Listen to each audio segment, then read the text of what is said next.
everyone, I'm Mine, and this is set number 2505, Garmadon's Dark Fortress from the LEGO Ninjago theme. This set contains 518 pieces, 6 minifigures, and retailed for $69.99 in the US when it originally released in 2011. This video is of course a part of my Ninjago throwback review series, so let me know in the comments which throwback review you guys want to see next. You can name any Ninjago set from 2011 to 2018, and while I don't have all of them, I do have a lot of them, so let me know which ones you want to see in the comments. I also have a playlist in the description to my previous throwback reviews if you want to check that, but with all that being said, let's get on to this review. So here's the main build of Garmadon's Dark Fortress, and it is surreal to finally have this thing in person. I did start collecting Ninjago in 2011, like I remember when these sets were first revealed, and this was a set I always wanted as a kid. I remember I'd sit there with the LEGO magazine and just look at this set for hours, but unfortunately I just never had the chance to get it. But now, 12 years later, I actually received it as a Christmas gift this year, and it was super cool to finally build up. So let me move the camera up a little bit closer so you can see each individual detail of this set. Starting at the very front, there's this little bridge that leads into the entrance of the set. It's got these bones out front that sort of have like this ribcage-like design, and I think that makes for a very cool railing on the bridge. They're not really like intrusive at all, so you could very easily have minifigures walk across the bridge,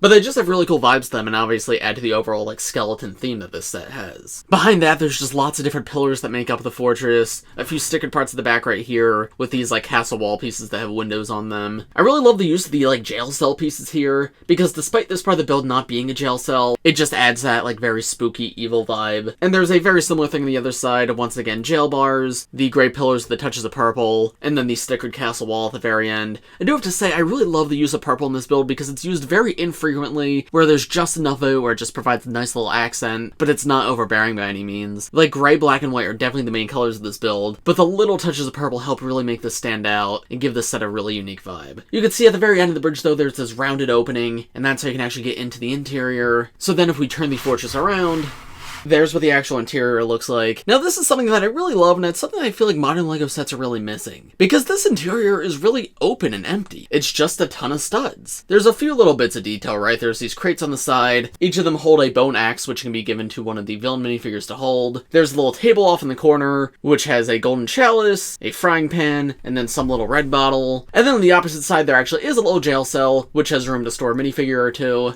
But yeah, despite being very large, the rest of this is just open. And that might sound like a bad thing, but to me, at least personally, I think that's really cool. Because I know when I was a kid, when I got sets that were meant to be interior spaces, I always hated when there wasn't enough room to pose figures. This, though, you can pose as many figures as you want. If you have skeletons from other sets, you can just line up an entire skeleton army in here. Like, there's just a ton of space for play, and I think that's something that really makes this set special. And I would love to see modern LEGO sets do stuff like this more often. Like, you don't always have to cram the set full of details. It's sometimes okay just to have open play space. Like, even just with the villain minifigures from this set, it's really cool that I can have all 4 of them in here, yet it doesn't feel super cramped. Another thing I like are these stickered pieces on the side. This one's pretty simple, it's just got some tally marks. I guess there was a prisoner that was kept here for too long. But on the other side we have a picture of one of the ninja that's like etched into the wall. It says wanted at the top, and the picture is like very clearly supposed to be one of their 2011 robes. That's just super cute. The pilot sets were something very unique because like while they did have the tie-in show, there was quite a lot of sets for very little TV content. So as such, the sets added a lot that wasn't in the show, and stuff like this I just find so fun. Genuinely just super cool. And then yeah, you can see there's another sticker with just some more bricks right here on the other side of that castle wall. Now moving up the back of the fortress, you can see there's a giant red button right here. We'll take a look at what that does in a moment, as well as a red spider out the back. That's to cover up a protecting piece, and I just find that very funny. Again, just feels like classic LEGO to me, and doesn't feel like something they do nowadays. Like they just had this loose protecting piece and they're like, alright, cover it with a spider. But I think that's a very cool part to get, and fits in well here. But now coming back around to the front, you could see of course the fortress has this giant like skull logo at the top, with these 6 legs coming off of it. This makes for a super cool emblem just for the fortress, just like decoratively it looks amazing. But it turns out there's also a play feature with this build. See, if you push in on that red button that we saw before, that skull will actually fly off.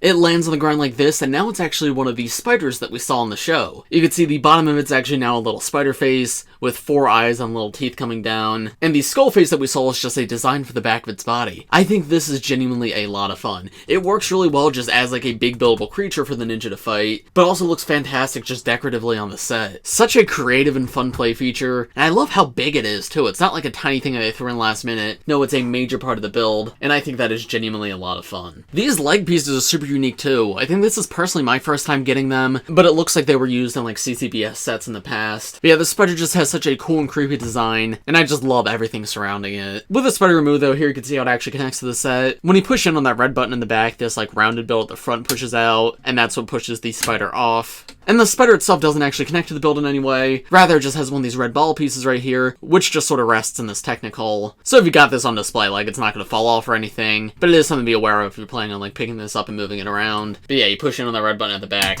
and that pushes it off. There's more of those like octagonal castle wall pieces at the edges, as well as flat castle wall pieces right here. This one has a sticker with the Skullkin logo on it, which definitely does look quite cool. And I really love the way they did this chain railing right here. The bone pieces help it feel very skeletal, and yeah, the way this chain sits here again adds to that creepy villainous vibe. All of that is basically the same on the other side. Then there's these brown stairs that lead up to this upper platform. This leads up to like right above where the spider's attached, and that leads to the main roof of the fortress. And this is where you have Garmadon's throne as well as 2 turrets. We'll take a look at the turrets first. They're both have these gray wheel pieces, which I'm not sure where these were originally introduced. I know I had them in like Space Police 3 sets, but I'm not sure if they were made for that theme or if it was like for Power Miners or something. Regardless though, they add a very cool look to this set. And you can see they're on top of like those rounded walls. At the top, there's 2 flick missiles, which of course, if you've never seen flick missiles before, they work by flicking them.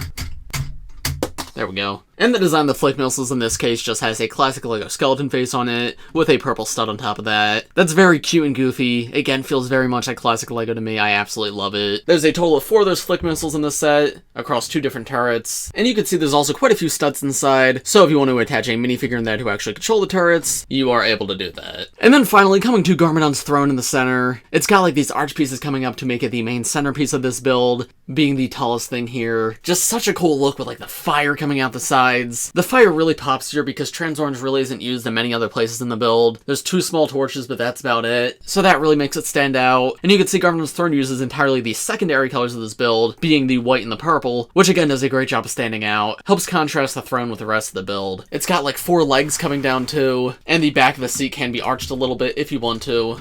But of course, there was 4 studs in there. So the idea is you can have a Garmadon sit down on his throne, and there you go, that looks awesome. Just seeing this brings me so much nostalgia. It's so cool to finally have this. And that's not even everything with the throne. The throne itself is also just removable. So if you want to see the throne as like a little flyer, I guess you can move the fire pieces down to propel him upwards. Or you can imagine it's just like a little spider chair that walks him around. I think that is very fun. And there's how the top of the fortress looks with the throne removed. Very easy to just plop it back on there whenever you want. But I think that's about all I have to show you for the main build of Garmadon's Dark Fortress. While it isn't filled to the brim with details, I think it's a lot of fun and makes for a fantastic toy, and also just looks great from all angles. But I'll talk about all that more at the end of this video. For now, let's take a look at the one side build in the set, and then the minifigures, and then I can give you my overall thoughts. So here's the one and only side build in this set. It's this little coffin, and it's just got like this red lip sticking out the end. I mean, it looks good for a coffin, but in terms of build, it's nothing all too amazing, at least from first impressions. However, of course, there is a play feature with this. If you push down on that red lip right there, you can see the top of the coffin pops off and his skeleton comes out. That, I think, is a ton of fun. This is one of the things that I remember in the LEGO magazines looking at a ton when I was a kid, just wondering how that play feature worked and thinking it was the coolest thing. So it's very satisfying to finally have. And yeah, the way it's done is very simple, but I think it's quite effective. You just take one of the 2 skeletons in the set, place their feet on these studs right here, push them down into the coffin, place the lid piece on top. It doesn't actually connect, it just sort of slides into place. So that way, like, if the ninja are coming by, you could sort of just jump scare them. I genuinely think that's a lot of fun. Very well done play feature. Something kind of odd is you can actually see into the bottom. It's open there, but I guess that's a way to check if there's a skeleton inside or not without actually opening it up. I'm not sure. But yeah, simple but very well done. I'm a quite big fan of the side build. And while there is no proper place for this to be put into the set, because the interior of the set is so big and open, you could very easily fit it inside the fortress if you wanted to. Like, it looks a little bit awkward placed here, but you can have it like right at the entrance like this. Personally, I prefer it as like something to be outside of the fortress, but it's entirely up to you if you got this set. So here are the first 2 minifigures in the set. We have the original version of Kai as well as the original version of Nya. Nya, I believe at the time, was exclusive to the set. This same figure was released in a spinner, I think 3 months later, but at the time the set's released, this was the only way to get her. And I mean, these are 2011 figures, so definitely not up to the quality of modern minifigures, but they're both classics that I think do look pretty good. Nya especially is like a high quality for 2011. She's got quite a few different colors used on her torso, and like the white printing especially I think looks great. Yeah, this is actually a really high quality minifigure now that I look at it. It's genuinely definitely aged pretty well. And then Kai, of course, I mean, this is an iconic ninja suit. It's his very first suit for the pilots. And in terms of rarity, this was not an uncommon figure by any means, but it's also one that made sense to be included here. But yeah, I mean, I think it looks fine. Definitely one I'm very nostalgic for, but I would call it far from one of Kai's best suits. But he's got his original silver right there. I think the brown ropes do look nice. Of course, classic ninja hood around the back. And then he's got his original face print. Now, Nya was the first and only minifigure to have a double-sided face in Ninjago at this time, where you can see on one side she has like this neutral stern expression,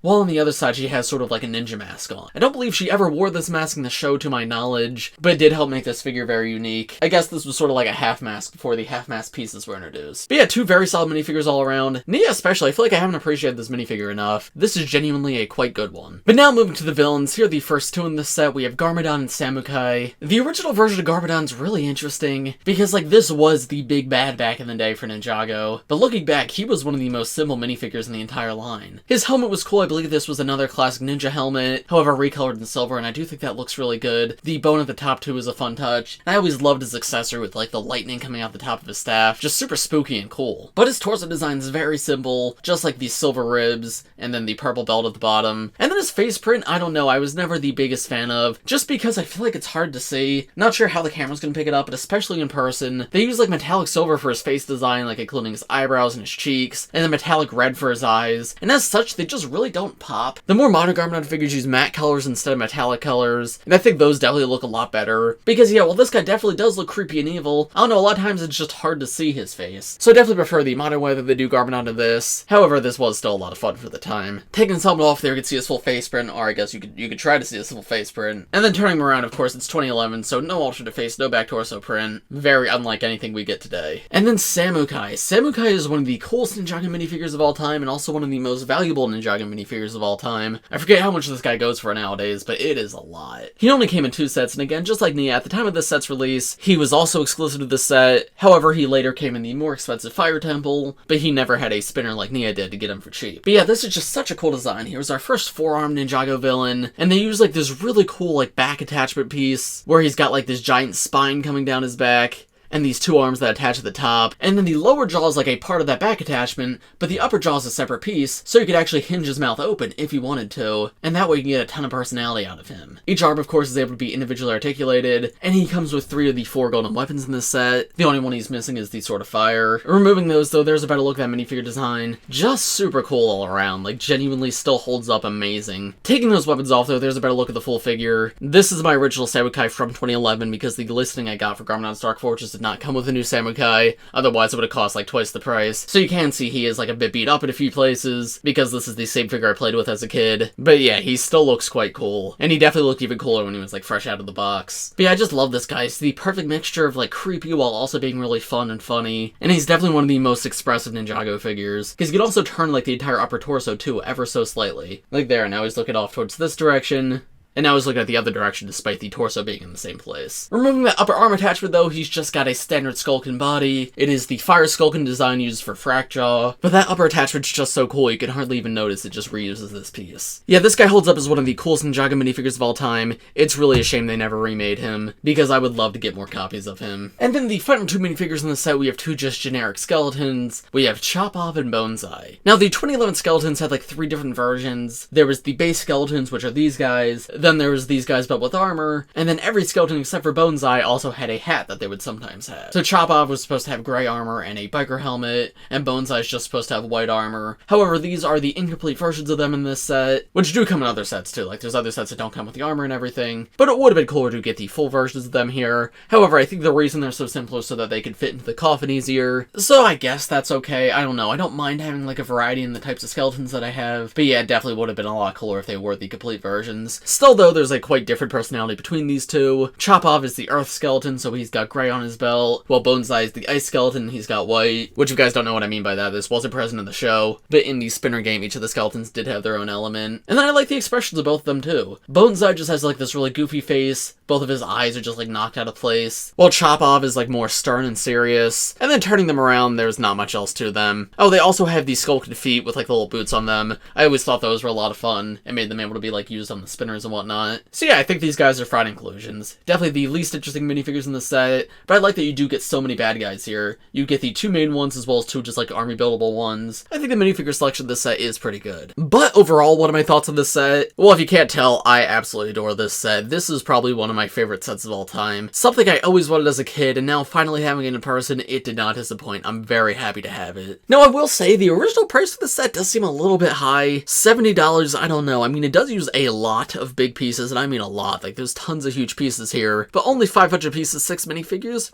Probably could have been a little bit cheaper. All that's to say, I still think this is a fantastic toy. Just so many different things to play with, so many different places to post figures. It looks great too, just on a shelf. I think this set genuinely has everything. And I do think the minifigure selection is really good. I just feel like I could have done with 1 or 2 more minifigures. So would I recommend this set? I mean, it depends. Because of course you'd be buying this in the aftermarket, and I know the aftermarket prices for this set are high. So if you don't have all of like the modern Ninjago sets, you're probably better off with one of them. But if you really liked what you saw in this video, I mean, I love that I finally have this. I think it's a fantastic set, childhood dream come true, and it's one that I am going to proudly display on my shelf. So yeah, if you have the money or you find just an affordable listing, I recommend you pick it up. It is a genuinely fantastic one, just a very expensive one nowadays. But of course, those are just my thoughts. I'm very curious to hear what you guys think of this set in the comments below. And if you enjoyed this video, give it a like. I would greatly appreciate it, as well as subscribe to the channel if you're new. As I mentioned at the beginning of this video, I have a playlist to all my previous throw reviews in the comments, so go check that out if you haven't watched all those yet. But as of this video, I think it's about all I have to say. So thanks for watching, everybody. I hope you all enjoyed, and I will see you in the next one.